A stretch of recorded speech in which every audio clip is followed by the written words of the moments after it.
Alrighty. So again, we have a $3 rebuy going through a full game.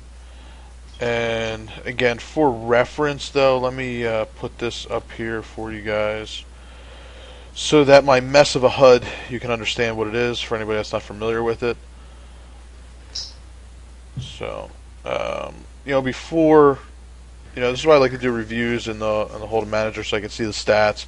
So before we even go through the review, I think it's important to point out the stats of these guys. And, some of these guys may be randoms at the time where you don't have the stats, but, still worthwhile to point out if you do have any information on them. So, looks like we got a pretty nitty table to our left here. 10-10. I mean, we've got a guy that's 23-9, so probably more loose passive. 12-10, 14-10, 14-8. So, just in general, this looks like one of those tables where we can look to definitely race through these guys pretty often without too much resistance because of how tight they are. Does anybody recognize any regs here? Anybody we should be aware of? What's the screen name just to our left? It's kind of cut off by the HUD. 180 Hero. Just above him? What's that? What's the screen name above 180 Hero? Sorry. Oh, yeah. No, I don't think I recognize him there. So you think this guy's a reg, Ivan? It's fair enough. Seems kind of nitty. Fair enough. All right, let's jump through it here. Let's see what we got. So I think this was the first hand he played. Now I only went through a little bit of this game, so I don't have all the info. But in a rebuy, what are you guys doing here? I'm probably flattening anyway versus most people. I don't really see a problem with folding either too much though. But yeah, I think we can peel a flop here. In general, I'm okay with flatting with hands like this that could flop well. To be honest, though, against this guy who, one, didn't add on,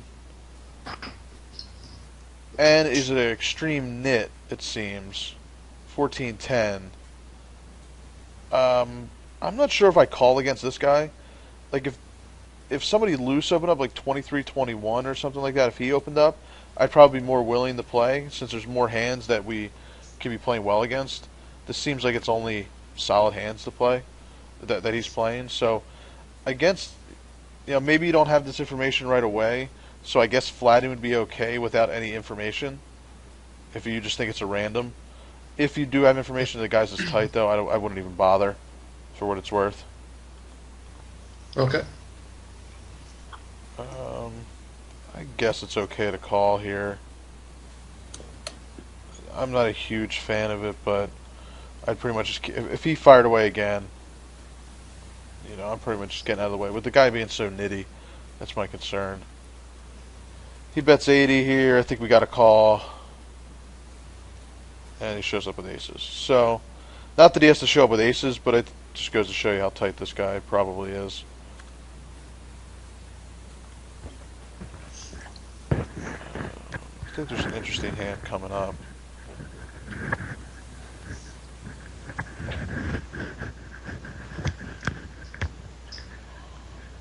No, not this hand.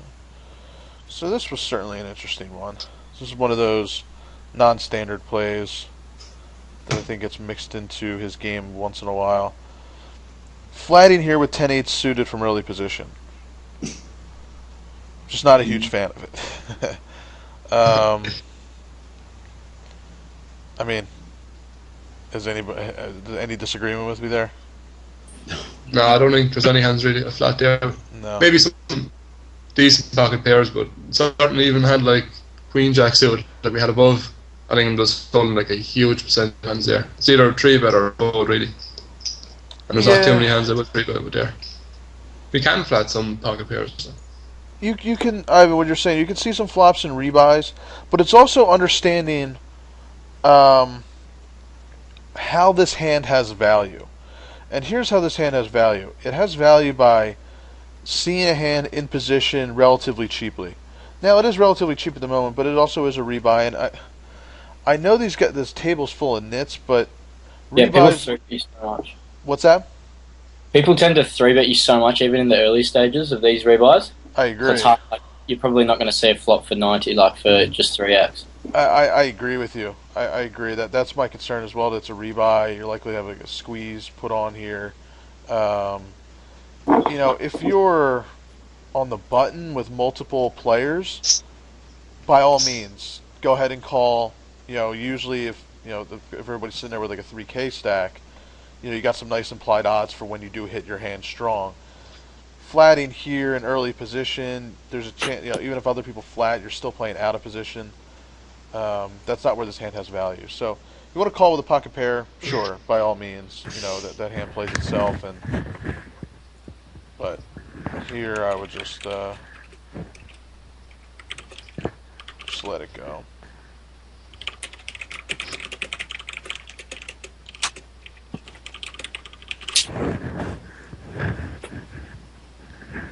Yeah, I mean that's a good point too, David, as well. I mean, the reason you want to play these hands is for the implied odds, so that when you hit your hand, you can pick up a ton of chips.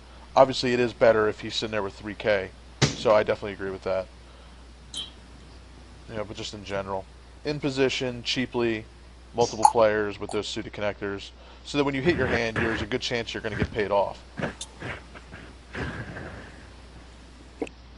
I know that we're at 25.50. But with the guy playing 10-10 and his fold to steal being 100, I'm pretty much raising every single time that I'm in the small blind. And his 3-bet versus steal being 0. So, this is one of those times where, yes, on the surface it seems like 75 chips, what the hell's the big deal?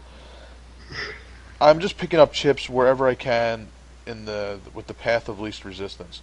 This guy doesn't want to play, I'll take 75 chips. No big deal.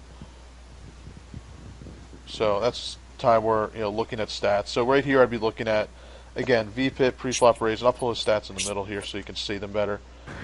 VPIP, pre-flop raise, if we're looking at here, and I would really be looking at that 100. That's his fold to steal. And the yellow number, 0.0, that's his 3-bet versus steal, which is at 0 right now. It's not over a ton of hands, but certainly is giving us the indication that he's probably going to be a pretty tight player.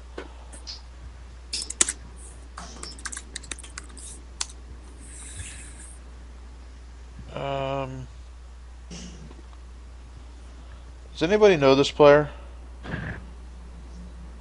It seems kind of familiar, but I don't know. He only has 64 hands on him, so I can't assume him to be a reg, really. Yeah, there's only 64 hands on him because I only imported like several games of his. Oh, in here. right, yeah. So, I don't have all the one. I mean, let's take a look real quick. I mean, this is something I recommend people do all the time. What the guy's name was? Animal Poker 1. Yeah. I hope that's right. So he hasn't opted in. He's played 1,800 games. Ability 77. So it looks like he's probably winning, at least. So here is, and for anybody that's looked at my videos on that, with the sit and go course that I do about exploiting regs, what do you guys think that he's limping with here? If we assume that he's a reg at 25.50, what do you think he's limping with?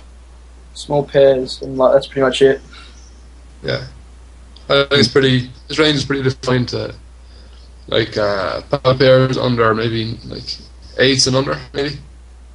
Yep. Yeah. I 100% agree. I think he's pretty much playing his hand face up. Would you agree? Yeah. So how can we exploit that fact? Isolated. Yeah.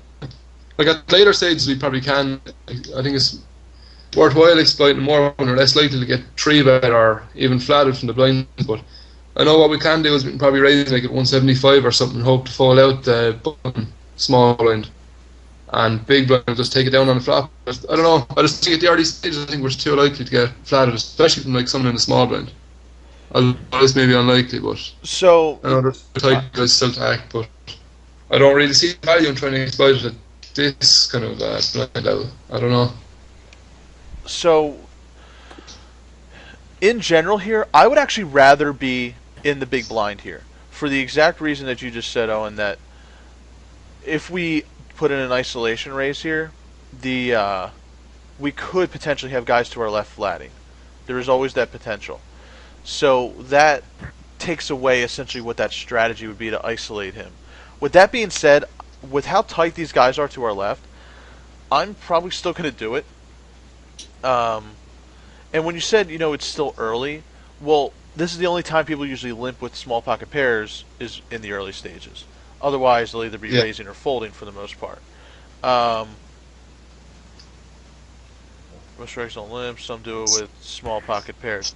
Some regs limp, some regs don't. The point is, though, when you see a reg limp, I'll put this back up, cover up that ugly mug. Just kidding.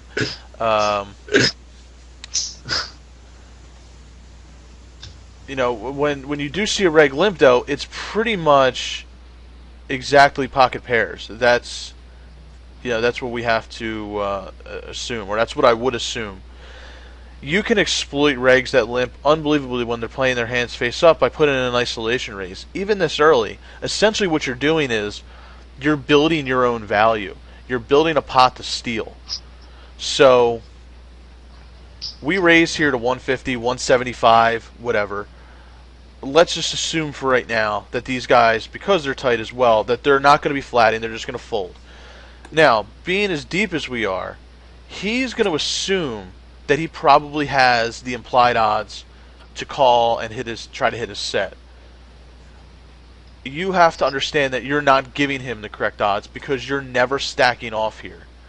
Because what's going to happen is, let's say we raise to 175. Everybody folds. He calls, the extra 125. The flop comes, whatever, who cares. You're c-betting about half pot on every flop. If he calls or raises, what does that mean? Got a set. He hit a set, right? It's almost a guarantee that he hit his set. So even if you have two pair, you have to be able to fold your hand. Okay, so only do this if you know exactly what he has. He's going to limp call you and fold to your c-bet when he misses, and call or raise when he hits. Does that make sense? Yeah. So there is tons of value to doing this at this stage, and just understand that you should only move forward if you hit a straight or a flush. Okay? Or I guess if a flop comes like queen, queen, deuce. Obviously that's not a bad scenario. Other than, a more extreme example, you're mostly going to c-bet, and if he plays back at you in any way, calling or raising, you can pretty much be damn sure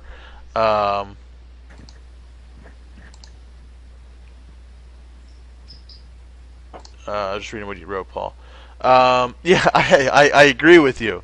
I agree with you. It's that's something I have to have a discussion with him about as far as why he makes certain plays. Like I said, he's winning. It's going well. So my assumption is, and I haven't seen a ton of his games, just a few.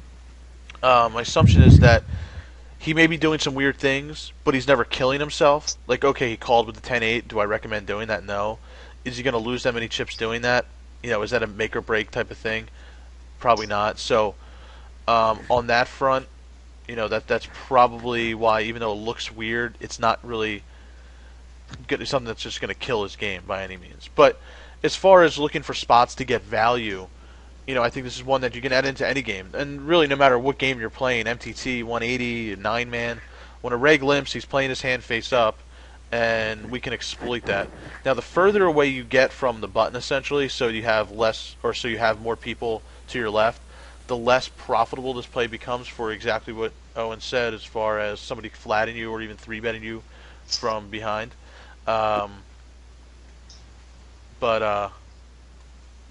So I would actually I would make this play from the big blind. If it was limped and they fold it, I would raise from the big blind, because I could care less what position I'm in. Position has no effect here. Yeah, but do we need race in the big blind? Can we not just check the big blind and have him still play his hand face up? Like, the board is going to come, we'll say like 10-8-2, and his range is pretty much like, I don't know, he's not going to have a set of 10s or a set of 8s usually, but can we not just bet flop in the knowledge that he's going to fold his pocket pair soon? We're going to have a pair of 8s or a pair of 10s. Do we need to raise? It's a little bit more difficult that way, because I mean, like, again, if you know what he has, then you might as well take the initiative and take it down that way. I suppose we're playing pot as well. What's that? Which, I suppose if we raise another 100 on top, he's pretty much giving us the 100 every time. So if we make it point, is that 150, we get value of having the 100. Right. So, he thinks that he's getting value. He thinks that he has the implied odds to call, because when he hits his set, he's going to get excited and try to ship it in. But we should know that we're never giving him those odds, because we're never stacking off, because we know what he's playing, and we know he's only going to move forward when he hits his set. So, and guys, I did if you don't remember or you haven't seen the videos yet, I think it's, and I just redid the video, but part 4 of the live sit and go recording, I did calculations on this about it. This is a massively plus EV play to do this. And I used the Card Runners EV program to show isolating these guys that are limping with pocket pairs and how profitable it can be. So I'm not going to go through, we're going to move on to the next hand since we spent a good amount of time on this one, but check out that video, and if you want to know where it is, I'll link it to you after. But you know, we can I can send you the video, or give you the link for the video, and we can discuss it later. So let's see if we actually get him to show his hand. Maybe he's got an ace here. Alright, so we limped with King 10 suited. Same type of idea, to be honest with you. So this guy, it's good information to have. He's limping with King 10 suited. It's better if they limp with pocket pairs, but that's what these guys are limping. They're never really limping the trap. They're limping to see a flop and try to hit something. And again, even if this was the board, if we ISO, this flop comes, we raise, he calls, I would just shut it down right there, as it is. I know the Queen 8 would be tempting, but we're based upon the assumption that he's only going to limp call and move forward on boards that he hits.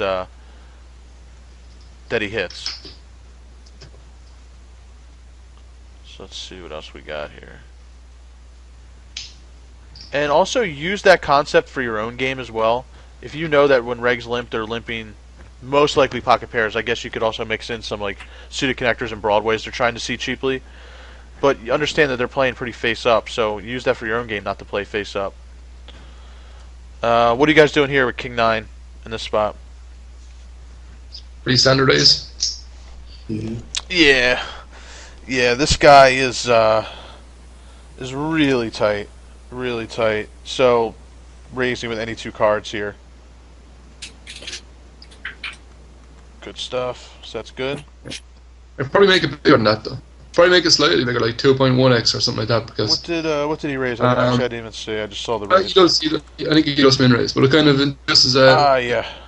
We're into flats a bit more. We're kind of, I don't know. I think by adding the extra 30 chips, I think it just adds so much points to the percent of how much it'll get through. Like I know at later stages, there's no need to go any more than just 2x. But I think certainly at the earlier stage, like 150 or 75, 150.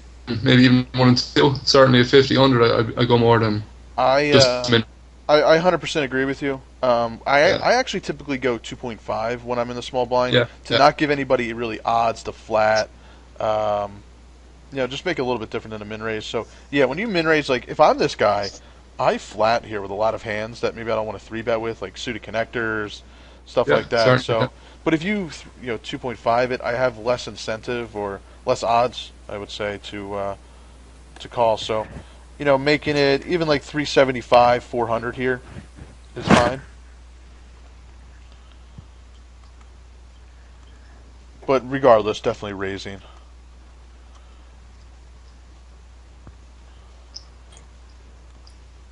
Now, if this was folded around, I would go ahead and raise with 10-9 here. What do you guys think about that? Yeah, it seems pretty good. Anybody? Especially with the HUD stat, it seems pretty good. Yeah, the 10-10, 9-8. I know this guy's playing a little bit loose passive. Only one hand in the fold to steal. But even if he calls, I'm not too concerned. We'll play in position. But 2 of the 3 are ultra nits. And I would definitely go ahead and open there with a wide range of hands. Same goes for here. I would open up again. You have 4 players now, 3 of which are ultra nits. But I think we're almost priced in to call a small blind, or very close. Yeah, that's so be it. I'm okay with that. I don't even know if we're priced in, to be honest with you. Maybe from a pure chippy V, I guess it'd be okay. But he's so tight. Like, what's he gonna 3-bet with when he's pretty much committed? Yeah. It's gonna be Suppose he has really to good assume hand. there's no fold equity as well. What's that? I suppose he has to assume there's no fold equity as well. Yeah, really. exactly. He probably assumes no fold equity. He's playing 9-8. He's probably only shipping hands that crush King 10. I mean, if you're getting close to 2-1 and you feel compelled to call, I guess I would still be concerned you don't even have enough equity against his 3-betting range of calling with 2-1. But the point is that we're going to win these blinds so often here that opening up here is going to be pretty profitable. Yeah. What kind of range would you put his 3-betting range on? Or what kind of hands do you think he shoves there? What do you guys think? What do you think? Yeah. A guy playing this tight, For the it most part, I seems. think about. Still, I can think it's about maybe It's only 65 25%. hands, though, isn't it? Say that? It's only 65 hands, though, isn't it? Yeah, it's only 65 hands, but that's still pretty damn tight over 65 hands. Yeah, I used to think that. Yeah, I'm not necessarily disagreeing, but I think that I play. Well, now at least I play a lot looser, and there's sometimes, I'll look at my stats after the first 40 or 50 hands, and I'll see I'm playing 7-7 or something, and it's just because I've had a run of shitty cards or just been put into bad spots. So I don't know. I don't know if you can. I guess put that much emphasis on how tight he has with that many hands. I don't know. That's just my opinion, anyway. I agree with you. I agree. I mean, it's better if we have a sample of 500 hands. It'll definitely give. But I guess we work what we've got, though. yeah, that's what I kind of mean. We're working with what we got. So if I'm at the table and I'm seeing that, then that's what I'm going with. Yeah. Fair enough. Yeah. So I'm basing it on this. I'm not going to say, well, maybe he's actually a 2018 guy, but for right now, he's 9-8. Yeah, I have exactly. no idea. Maybe he's. I mean, to play this tight the whole time, probably not. But maybe he's like a 14-12 guy. It's still a tight player. Yeah. And vice versa. We don't have many hands on this guy, but thus far, I'll base this upon. He was playing 23-9. Seems to be in the more looser passive side. So that's the information that I'm going to operate under until I know otherwise. So I would go ahead and open here.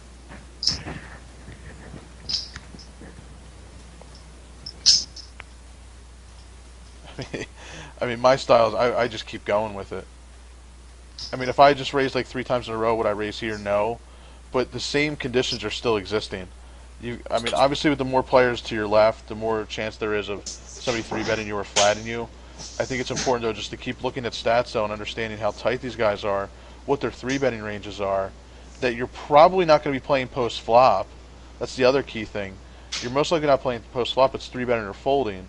So, King 10 looks better than King 9, but there's not too much of a difference in a scenario like this.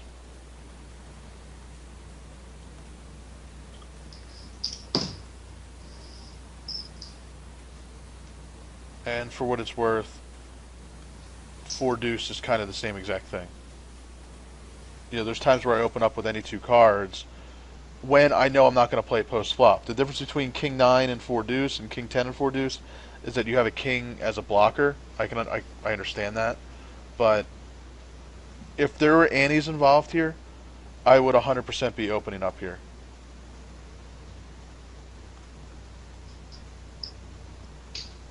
But we'll get to that stage shortly.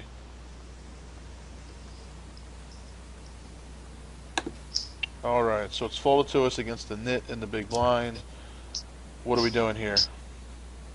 I think I looked at this hand before when I reviewed it. I think he folds, but I think if we just open to 450 or something like that here, I think it just like entices him to shove so wide, even though he is kind of tight. I don't mind a shove here with 12 big blinds.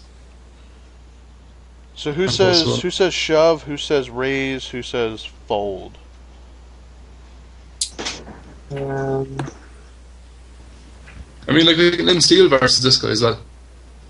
His stats gonna make it good for it, but I don't mind Lim Steele as well. But I generally just Yeah, I don't like shoving. It's just me though.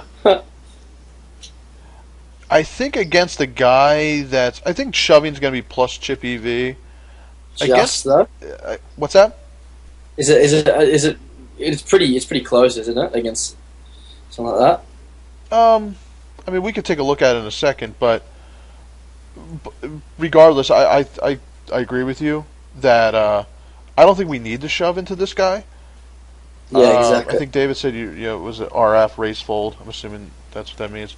I think I'm leaning more towards just a raise here, and I got to imagine his 3-betting range is going to be very similar or equal to his. So his 3-betting range will be very similar or equal to his all-in calling range, and that if we raise here and he 3-bets, he's probably got a very, very good hand that's crushing King 8. I don't know. I think I'd have to disagree with him in the rebuy period.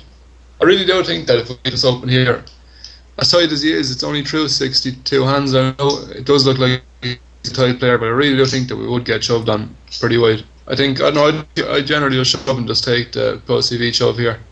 Maybe it will show. I don't know. It is very dependent on the player as well, though. But I don't know.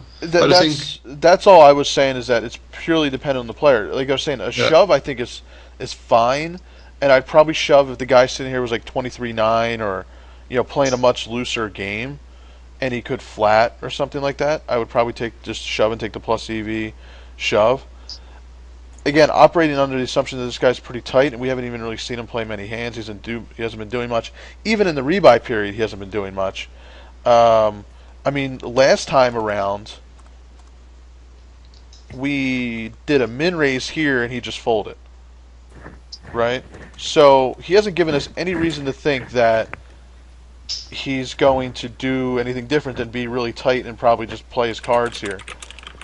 So I would probably lean towards give it a shot. I mean, maybe the thing is, maybe I'm wrong. And if he 3-bet shoves, I mean, is it really going to be a wide shove to exploit? I guess that's the main question. How much wider is his 3-betting range going to be compared to his all-in calling range? If it's like 10% calling and 30% shoving, then yeah, just shove it all in because you're being exploited. But if we open all the other hands that they hear a mess, I prefer a shove. That's fair enough too. Table dynamics and your image definitely plays a role. We have certainly been pretty tight, so that could definitely play a role as well. I agree. But in general, in these spots, if I'm operating under the assumption that this guy's pretty tight and he hasn't given us any reason to think that he isn't, especially since he folded to a min raise the last time we were in the small blind against him, I'd probably raise here to 500 or 450 and fold to a shove from him.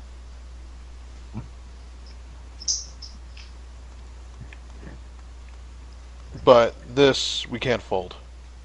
I think that's the most important thing here, is that we can't fold. Shoving or raise folding. And by the way, guys, I'm not saying raise folding is always the best play. I just think it's the more, like, shoving here is plus EV, but I think I try to make the most plus EV play and the most optimal play. And against these guys, I feel that raise folding is the more optimal play.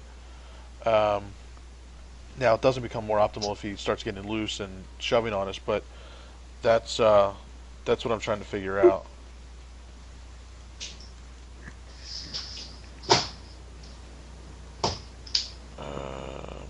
What do you guys do here? I think I fold, but I think he chips it in. But generally, when you're on ISO, I don't know. ISO 600, I don't like it, and especially when that Durden guy pushes in for 1500. I really don't like pushing it in here. I think I just fold. Yeah, I don't think there's anything here really saying that this should be a call. We get a nitty guy limping, a guy with normal stats raising, a guy who has been a nit shoving all in. So I don't think there's really. I just think we're going to be up against like big pockets and ace king a lot here.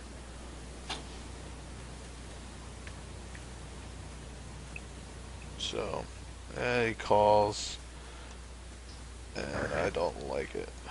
So we get jacks, and we get ace king. So not doing so hot there. Yep. So I fold. What's your guys' range here for calling? Like tens or jacks plus an ace king. Yep. I'd probably actually fold tens. Yeah, I probably do fold tens, but jacks and ace king certainly. Yeah, especially with, again, seemingly how tight this table is at the moment.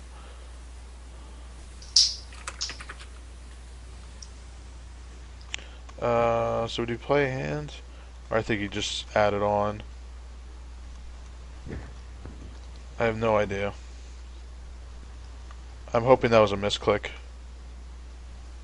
The limp in. We're going to assume that this is a misclick. What I think it actually is I think he could have limped in to bring the stack down to 1500 so he can double rewind before the add-on break. That's what it looks like. I didn't even pay attention to the what was going on. Yep, makes sense. So I think he limped in to dump 200 and add-on. Yep. Next time, yeah. It's cool. So he adds on. Good stuff.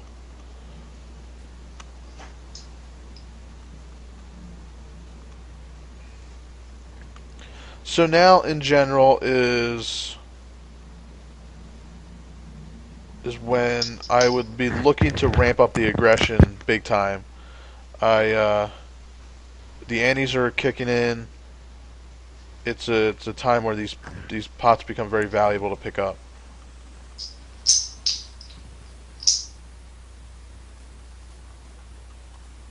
So first time it's folded to me, I would look to put in a raise here. And we're not getting that opportunity. Here it's a bit tougher since we're going to be committed to this stack. It's still going to be a profitable open, especially with how nitty he is. Yeah. It's kind of mediocre. Definitely open here. What are you guys doing here? Probably making 900. Maybe even less, I don't know. Yep. What's everybody else do? Did you just call? Donk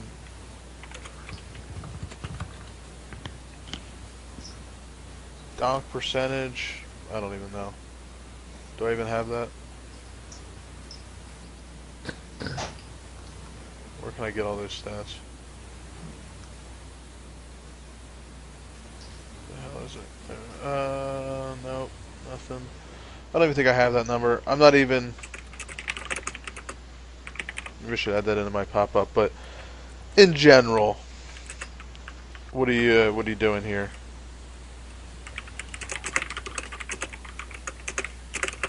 I just have the C-bet information.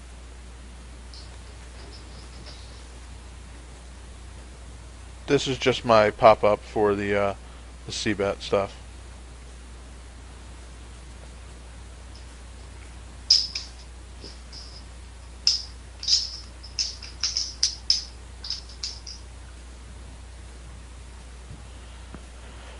Yeah, so in general, versus a donk bet like this, I'm almost 100% raising. If this was a half pot or more, I will typically give him credit and just fold. But in general, I'd make it like 900 or 1,000 here. Maybe a little big. I'd probably stick to the 900 range. I think gets the job done. Actually, that's an animal poker guy who we looked up, who we assumed was kind of winning. I guess it all depends on what his graph looks like, but certainly not a very solid move. I don't like that at all.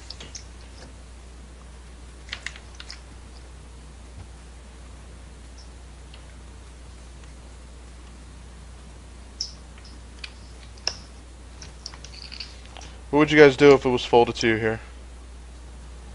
Just shove. Yeah, it's you. Yeah, just shove it. Shove it in. What do you guys think here? I shove there as well. Most times, anyway. Yeah, I think shoving's fine. I also think raising's fine. Raising is fine as well, yeah. I'm not folding anyway. Yeah, I definitely think raising's fine. Again, operating with the stats that we have. The stack sizes are actually pretty good for it. I definitely like putting a raise there. Definitely playing this hand, though. And again, it's so profitable to open in these spots, guys. You raise 800 to win 1,000. Okay, so this has to work less than 50% of the time for it to be profitable because of the odds that you're getting there.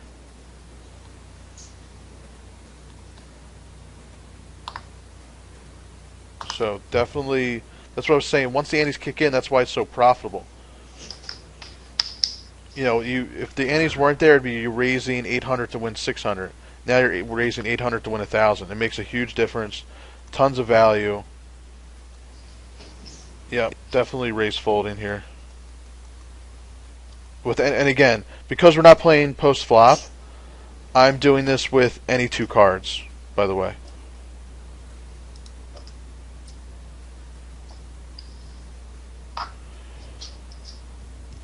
Gotta say, it doesn't make me very comfortable that a guy that's 12-10 is shipping it here, but not that we're ever folding here.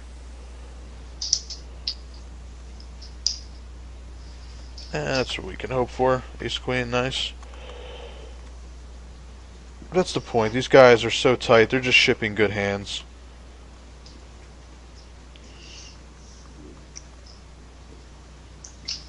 Yep, easy. Pretty standard.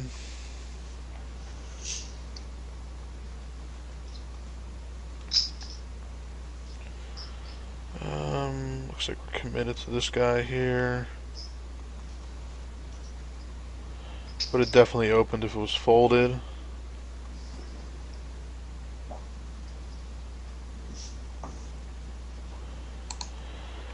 What do you guys think about this?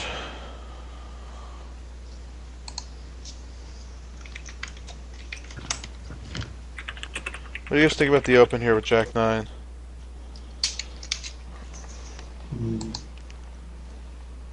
Sorry, I'm actually closing down the join link. I'm just connecting back up again. Can you see now? For some reason it won't load up. No, it's cool. I can jump back in a second. I'll just wait for it to load. Can everybody else see? Yeah. Yeah, so this is one of those spots where I don't agree with opening. We're committed to this guy. I mean, 50 chips, who cares? But 2,700 we're committed to. We're committed to this guy with over 4K. I don't think it's necessary to even risk 2,000 to 4,000 of our stack here. You know, if you only had to go through like one, it'd be fine, but I'm not a huge fan of opening there. Being as we're committed, I'd probably open Queen Jack. That'd be about the worst I would open there. This is fine.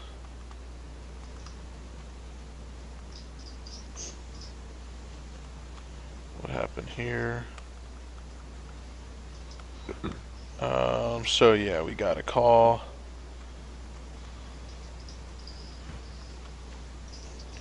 So it's a good odds call there.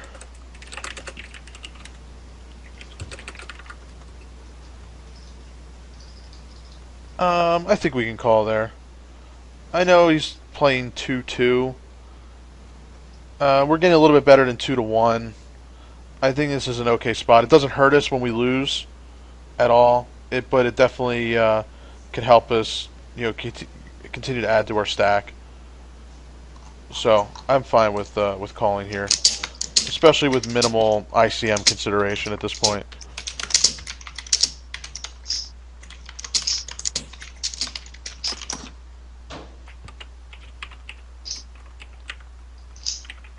Yeah, that too. Thank you, Paul.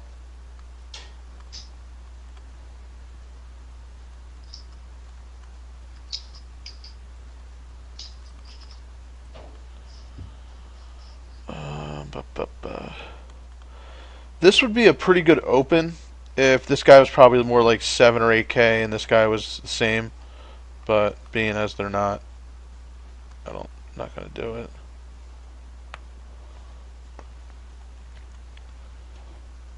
What do you guys think here?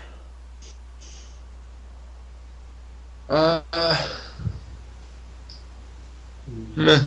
I guess we can raise call guy to our left and raise fold to the rest. I think it's a nice spot.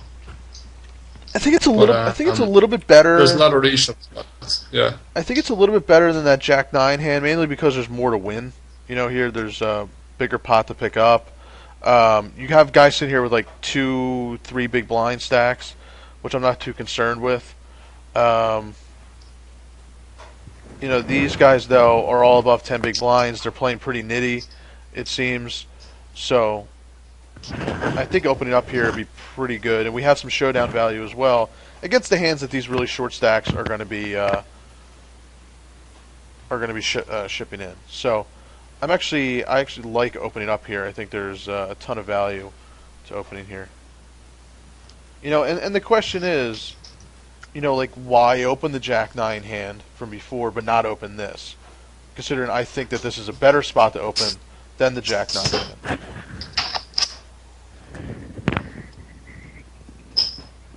Definitely opening here.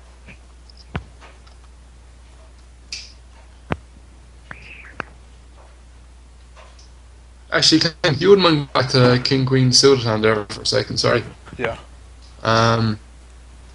Did he open here or did he? He just Yeah. he opened. I'm just wondering about open cut.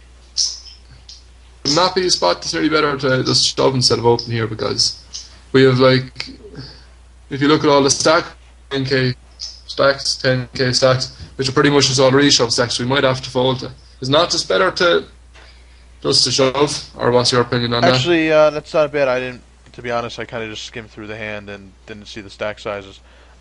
Shipping here would be perfectly fine. Yeah, I'm fine. Openly we're committed to calling the shoves from the other guys, which maybe isn't too bad, but I don't know, I just prefer shove there instead. I agree with you. I think if you're going to open this hand, you should call it. It's a good enough hand, so you might as well just ship it in. I'm okay with that. Yep, I agree. So good spot there. Thanks for pointing that out.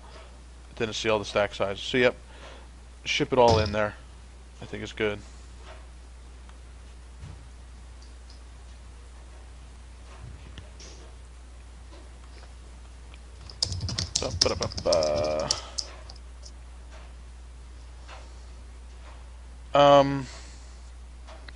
Looks like, is this guy new at the table? Or do we get moved to another table? 9 hands up. Okay, so we've got a couple hands on him. Let's see what maybe he played here to double up. King 5, okay. So we don't have a lot of information on him. He's playing 38-38, but that's only because we just saw him play one hand. What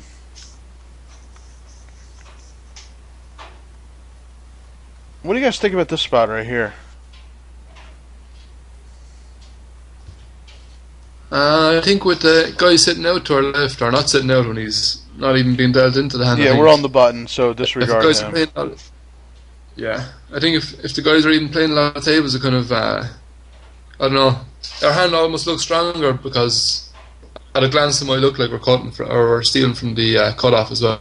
So I think if there's guys sitting out to our left, it does kind of look stronger if we open, even though we're essentially opening from the button. But yeah, I think we probably can open to 2000 all the same. Just min raise it. Yeah, I think we can min raise here with a guy in the small blind playing 9-6, and about 10 big blinds. We can raise fold to him with king 4, and the guy in the big blind's gonna get a good stack, kind of a little bit of an awkward stack, especially with shipping back into a big stack.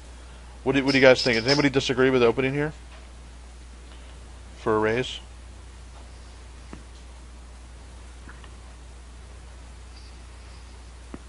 Yeah, I like opening here.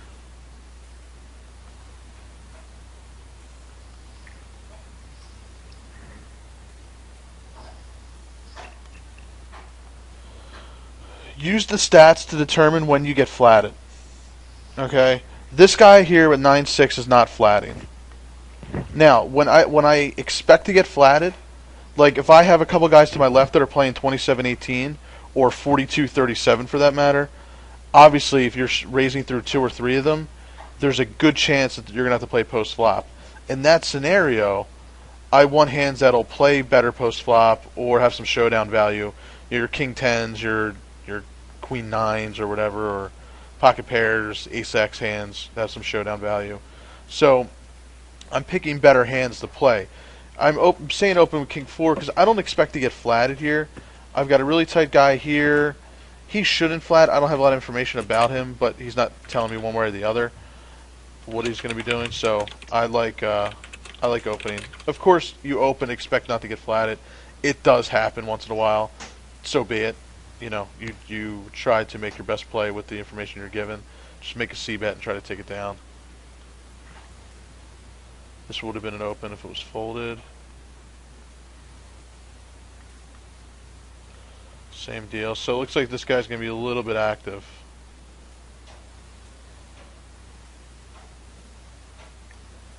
Quite the deep shove there. Anybody calling here? Nah, never. No. I agree. Just making sure.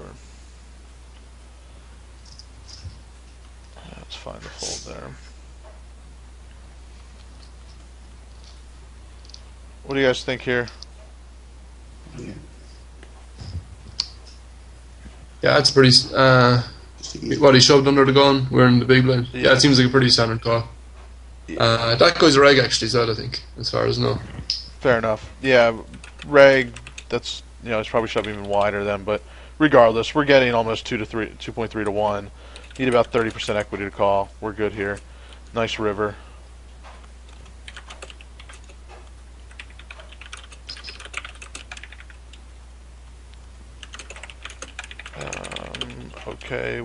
I'm okay with folding here, considering we're committed to this stack here. I'd probably open hands like king 9 type hands there and call it off.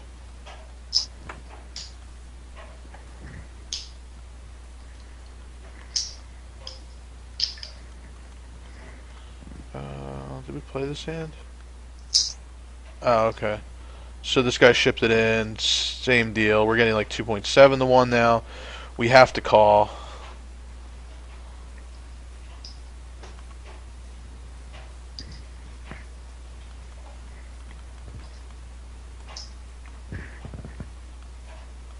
Whoops.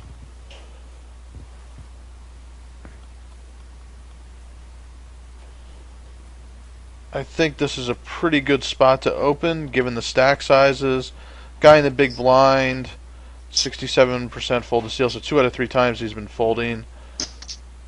Yeah, I would just go ahead and open there. Good stuff. I would go ahead and open again. Not anymore. Fold.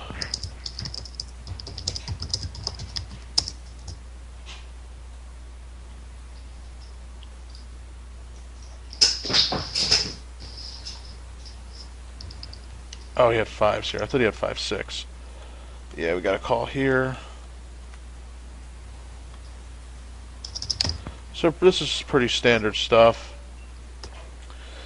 What do you guys think about this Queen 10 here? I don't know. I don't think I put it in there versus that guy, or versus most people, to be honest, because I don't think it would have. I don't know. I'm not sure.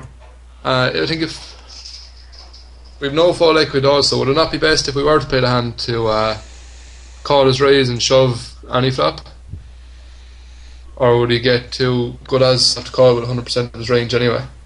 I don't think it does too bad against his raise calling range really, but I don't know.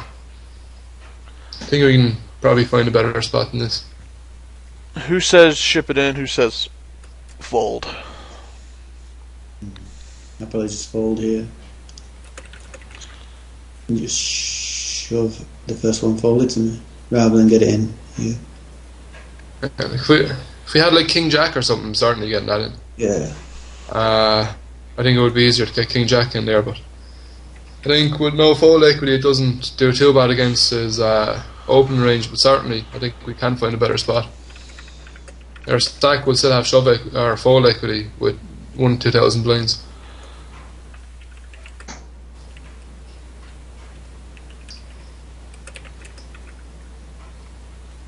I'm just waiting for the last comment, and then I'll give my analysis.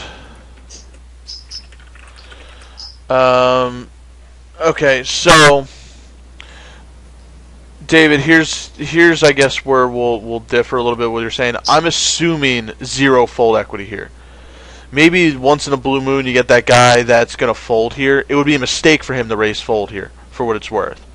So I'm going to assume that he's not going to make a mistake. I haven't seen him do it yet. In general here, this play happens. We're sitting there with like a 7 big blind stack versus a 50k stack that just opened. I'm assuming almost 0 fold equity. Okay. Now, based upon that assumption, let's reverse the scenario. Let's say we open from the button versus a 7 big blind stack in the small blind. We know that we should be committed to that small blind. Therefore, most players are opening up hands here, given the stack sizes, that they're willing to call off at least that 7 big blind stack. Would you guys agree with that? Yeah. So I don't think we can say he's necessarily opening ultra wide. I mean, maybe there's like Jack 10s in his range. Of course, that would be obviously a great scenario. There's some pocket pairs we're flipping with, which really wouldn't be a bad scenario either. But if that's the best that you're hoping for, then it's really not going to be a great shove at this point. And you know what? We still have fold equity. We could still wait to hopefully be able to ship it in and take a more plus EV spot. I just think here, this guy is raising with a hand that he's willing to call you off with, so therefore it tells me it's just not a bad hand. So I would most likely fold here. And like you said, would you call and then ship any flop? You can. I will say that's definitely a lot more tricky on when you're in the small blind and not in the big blind, because that plan that plan just goes to shit when the big blind comes along. So I would most likely go to the big blind. Say that again. It's not a play I would take. I'm saying like it would be a better option as opposed to putting it in. Like if you did decide to put it in, I think it's more plus EV to kind of complete his raise and shove. Yeah. So if you have no fold equity, and you feel that you have to get it in, and yes, the stop and go is actually a pretty good play. I typically do that with like ace high hands and pocket pairs with some showdown value, but because you still might get called on the flop with ace high and still be behind. But I don't think I'm doing that play here. I think I'm just folding. Yeah, same myself. I think even to give the guy a range of 30, I think I gave him a range of 33% to raise call here from the button. I think Queen 10 will have 40%. And I think 40% with the chips in there is probably plus EV, but I don't know, it's pretty close. I think we can definitely find a better spot to put it in. Yeah. I mean, we can definitely mess around with the numbers as far as what he's opening with, what he's calling with, and sometimes it'll justify the play, sometimes it won't, But just looking at this hand in general, I'm just not loving it. Just because I just don't know how wide he's going to be, assuming he's going to be calling off his stack here, calling off 15k when he knows he's committed. If he shoves it, I think it's probably a call. If he shoves, then I don't know. I mean, can we I still? wouldn't call there just because of the big blind stack, and he doesn't seem to be a reg, this guy, so he Yeah. wouldn't know what to shove Yeah, that's too the other well. thing. If it's a random over shoving there into another like 28k stack, I don't think that's ever going to be a very weak hand. It's something like nice, looking aces and some broadways.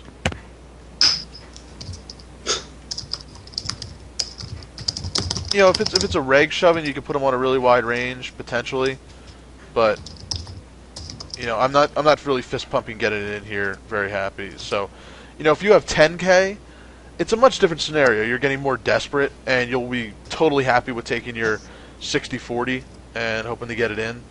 But I think we still have some fold equity here. I would probably just pass on this spot. So he has ace-king. So we don't really know how wide he's opening. He definitely runs into the top of his range here. Certainly a nice flop for him. But, yeah, I'd probably just let that one go. So that is the last hand of the 3 rebuy. What are your guys' thoughts? Any recommendations for this player? And what areas he can improve upon? What do you guys think?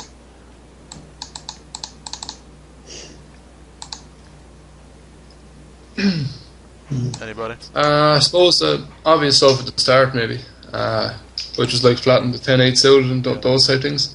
I think overall it's pretty good. I think the problem I would have is with the bust head on.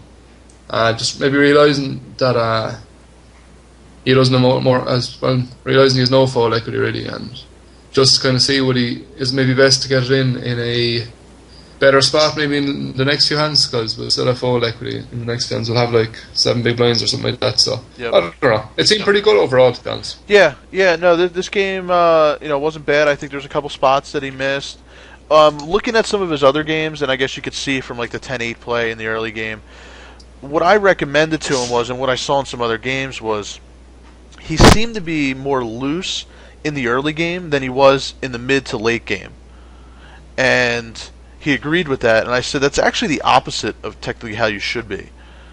Because in the early game, yes, I mean, blinds are low, you're typically deeper. You can definitely play more speculative hands, especially in a rebuy, because the implied odds are higher. So I get that, but do it in the right positions with getting the right odds. So late position, cheap board, cheap pots that you can see multi-way and get it in.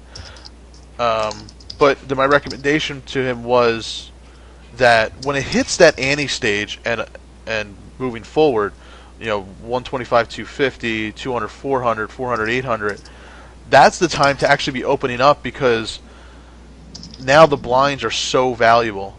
And I thought there was a couple spots in this game that he could have definitely opened up in a few areas and or a few spots and added a couple thousand chips to his stack. And you do that a couple times throughout the game, it makes a big difference, especially by the time you reach the final table.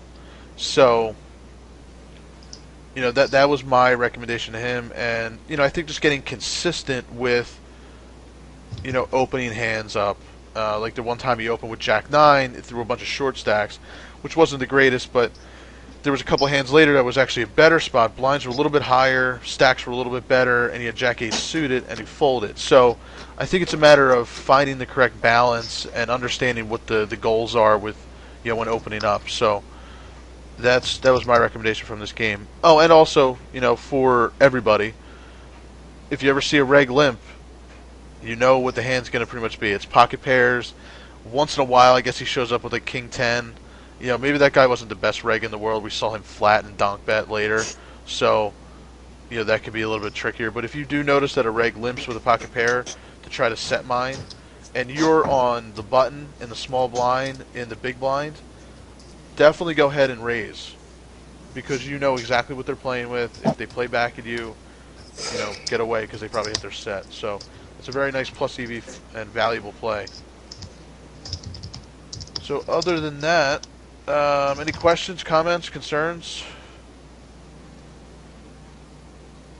No, not really. Seems pretty good. Did you guys, what were your thoughts on this session? Do you want to do another session like this with a 3 rebuy, or do you want to pick a specific type of spot, maybe post ante play or pre ante play.